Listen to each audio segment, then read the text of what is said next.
בבקשה. שבת שלום, אדון אזמרלדה. גדול מאמני הכדורגל של המאה.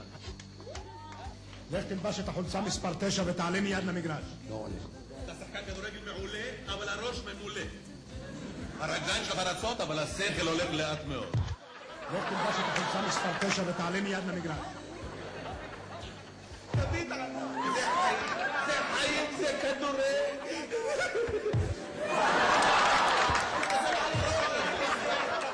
כל נגיחה שלו פגע ספרפר ברשת. תסתכל על הרגל המסיימת. לא, ימני. ימני, כל מסירה סרגל. ואיפה הסיום האישי? כל שבת מתברג במערך הקדמי, כל כדור שלו פגז מפרפר ברשת. ואיפה הוא היום, אדון אזמרלדה? אתה תהיה שחקן כדורסל, תהיה על המפה, מבטיח לך, תקיף את המטבח, יופי. אתה תהיה ברקוביץ', כולם בהתחלה נמוכים. אתה ראית את אולטי פרי שנולד, היה בקושי 1.80 מטר.